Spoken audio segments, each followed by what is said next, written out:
How many people here in the room have one of these? Powerball ticket. Come on, don't be shy. No. Bad news is, unless you bought it in Oregon. Oregon, I would have had it in Oregon. You're probably a loser. Someone won. But the story I'm going to tell is about the company that prints these. GTECH Holdings, one of Rhode Island's great success stories. And, it's about finding innovation in a culture that had it, that kind of lost it, and kind of going back and trying to restore it in a very successful concern where it almost became devalued over time, in part because of success. And I can tell this story now because I retired 3 years ago, and so I'm not under any non-disclosure not to tell secrets. And actually, this is a pretty good story that I've told a lot of people. Usually it takes me about an hour to tell it, so this is going to go at warp speed. So in the beginning, the company was founded in 1978 in an office above Capriccio's restaurant. There were 3 principals who had an idea. They came here with about $7,000 worth of capital. And they were promptly bought up by a slightly bigger company up in Massachusetts called Datatrol. Datatrol was owned by yet a bigger company called Applied Devices, or Applied Engineering, that was a publicly traded company. And right after the buyout, and we got all our stock in that other company, that company was busted, taken to the cleaners, and the investment bankers came in who represented the creditors and basically said to us, you know, we don't like this lottery business, okay? It has no future, it's too capital intensive, and it's risky. For $2 million, you can take the whole thing. They went down to Wall Street. They found a VC called BBE, Bass Brothers Enterprises, run by Richard Rainwater.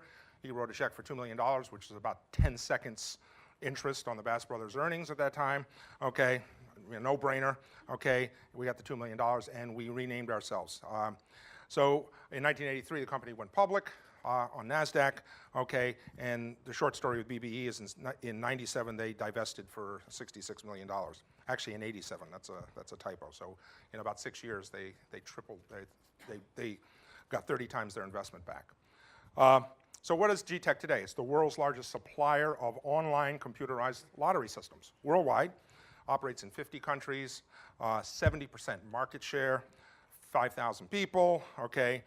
Operates over 100 networks for government and government-sponsored lotteries around the world, okay. Processes 60 billion transactions a year. That's more than American Express, Visa, and MasterCard combined, okay. $1 billion, right now about 1.2 in revenue, and traded on the New York Stock Exchange, and actually trading at its historic high right now because of a buyout offer from Goldman Sachs, and God knows where that'll take them. But in 1981, okay, what was it? I mean, it was a little company on a cutting-edge business, located above a restaurant, very entrepreneurial, okay, very focused, okay, very responsive to its customers, very manageable. There was only a few of us, okay, and it had this esprit de corps. It had this, we will solve any problem, we will innovate around any challenge, and there were plenty of challenges to innovate around.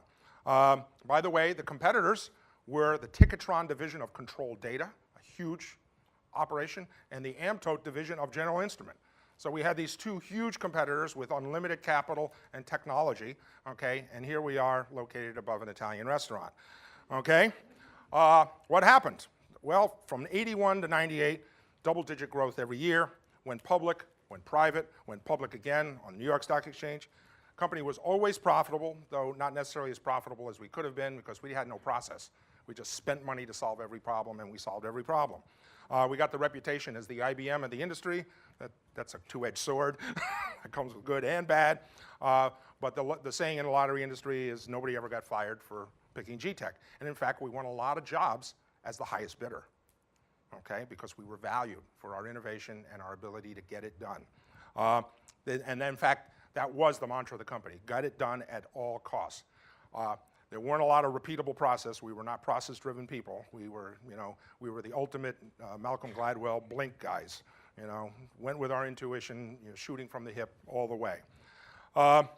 So by 98, okay, here we are, fat, dumb, and happy, okay?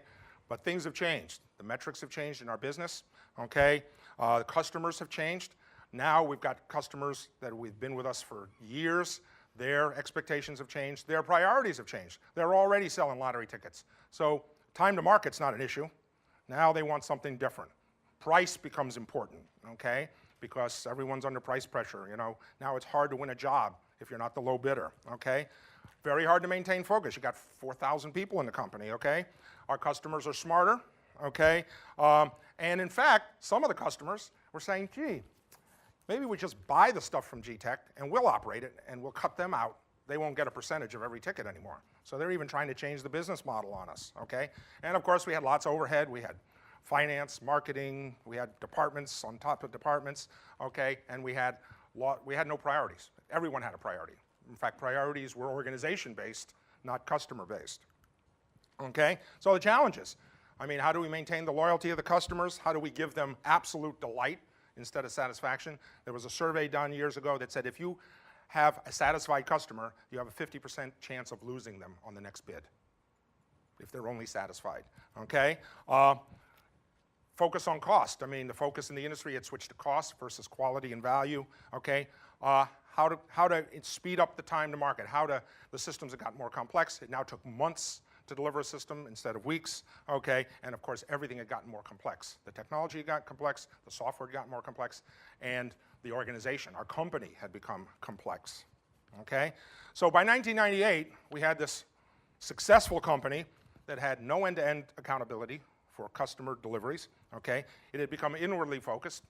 You know, everyone was tending their garden, all right, building their silo, instead of worrying about the people who were sending us money, okay? Lots of handoffs. Every delivery to a customer involved lots of departments with lots of department heads who had to serially pass processes through those departments.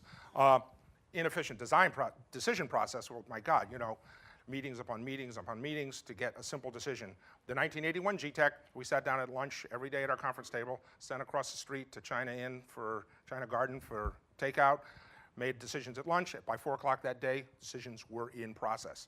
Now, it took months to even get a meeting together, okay? And we developed this very destructive thing, the email culture. Everyone knows what that is. People will say things to each other on email that they would never say to each other face to face. We lost that ability to sit down at a table and collaborate on a decision. All of a sudden, people were designing, you know, $40 million systems over email and throwing in swear words and denigrating each other all at the same time, okay? And this kind of, I'm not my brother's keeper, you know, hey, it's not my fault. Software's fault, it's firmware's fault, it's manufacturing's fault, it's someone else's fault that things are screwed up. So all this stuff is happening. I went around the world on a big trip and started talking to customers, some of whom had been customers for 20 years by that time. And they're all waiting for the old GTECH. You know, what happened, okay? The company has changed. Now, you know, it takes me, you know, 7 phone calls to even talk to someone who knows what my problem is or wants to talk to me. So how do we fix this problem? First, we came to the realization we had a problem, and it was in part because of that feedback. So first thing we did is we hired some very expensive consultants, right? That's what most companies do. They go out and get help. So we brought in the exorcist, the corporate exorcist, okay? Okay? And they were going to help us. They were going to guide us through whatever this process was going to be to fix ourselves, to heal ourselves. So before I talk about the change, what do the consultants do? Well, they took us down to Alton Jones. We, you know, ran around naked in the woods, built campfires, did the kumbaya thing, you know, did the 360 evaluations, you know, pretty much told everybody in the room what we thought of them, you know, got out of our system, and we bonded, right?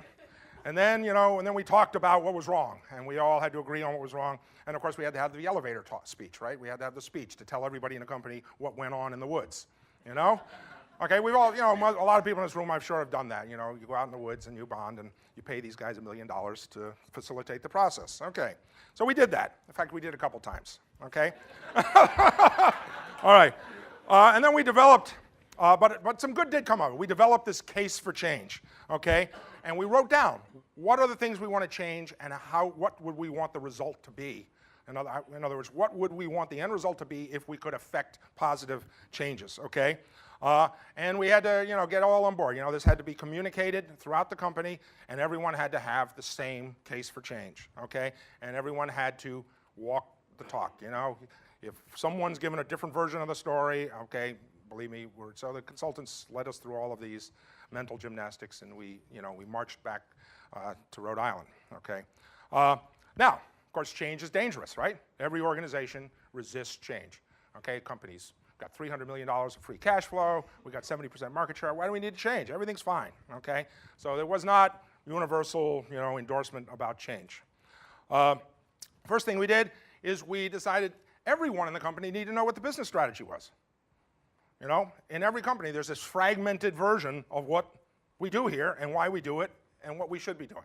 So we published an English language version of a business model, okay? This is what the company does, and these are the 5 top priorities in the company, okay? And we did it in a way that anybody could read it. We also wrote a primer on return on investment. What is ROI?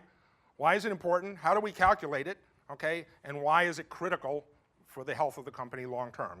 Keeps our investors, interested, okay? And then we got into some actual design. We brought stakeholders from around the company, formed a few teams, okay, had these facilitated meetings where they got to put in their 2 cents. And we did some benchmarking. We went out and looked at other organizations that had been through similar, transformation, similar problems, such as ours, due to growth and defocusing, okay? And we tried to build a model that was built around our business process. You cannot buy a cookbook for anything like this. There's no roadmap. You have to make it fit, okay, the things that your company does and the processes and the business model that it actually has. And we decided, rather than do this for a year, we were going to start implementation in 90 days. Results, actual starting to do stuff soon. Because the longer it drags out, the less interested people become in it. We went out and benchmarked some very interesting companies.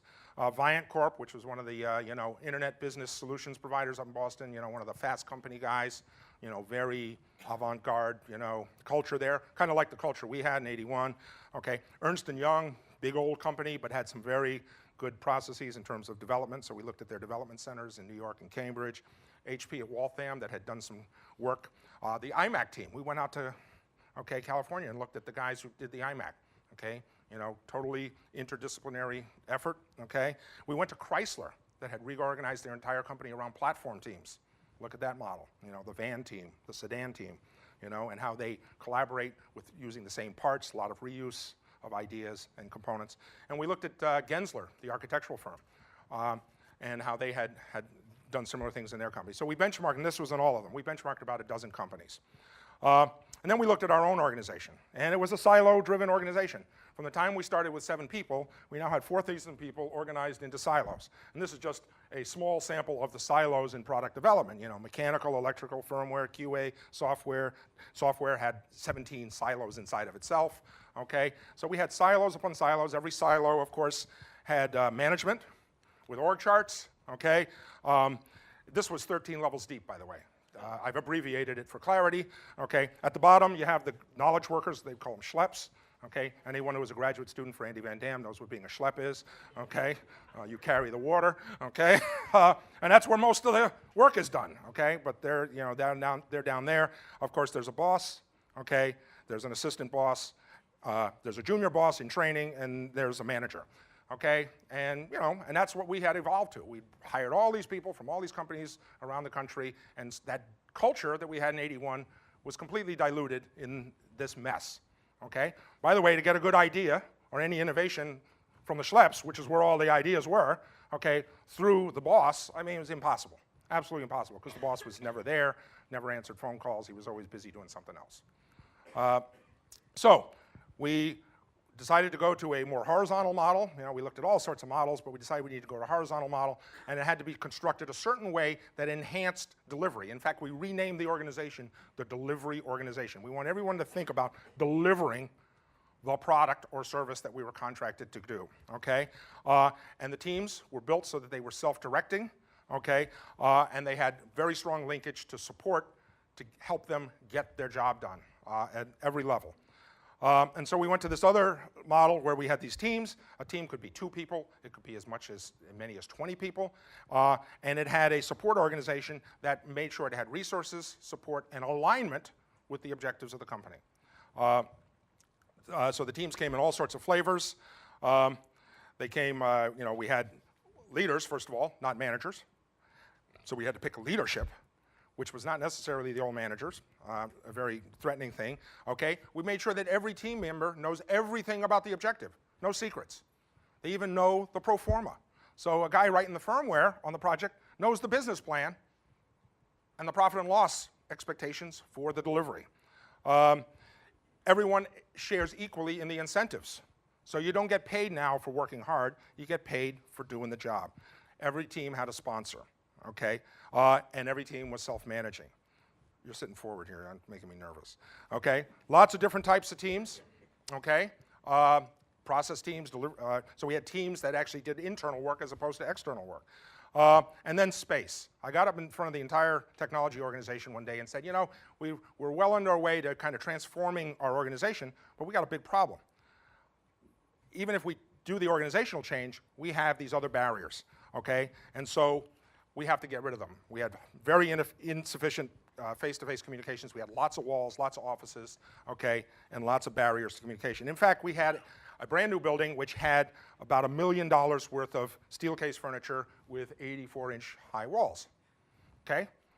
And if you weren't in one of these, you were in a walled office where nobody could talk to you. So we had a party. We had an ice cream party. By the way, I told everyone we're taking the walls down. There was this huge gasp. They're taking away my privacy, okay? So we had an ice cream social. We gave sledgehammers to people, and we had a wall banging party. We started knocking the walls down. So everyone got to take a whack at the walls, and we started to transform the space at great expense into a model, an environmental model that matched the new, structural, cultural model that we're trying to go back to. Everything was on wheels. Everything moved. Anybody could move anywhere. It was the ultimate in promoting communication. Gensler assisted us with this work. Even the conference rooms were all glass, so nobody could hide. Nobody could hide anywhere on the floor. So we went from this to this in about 6 months on 180,000 square feet of space, okay?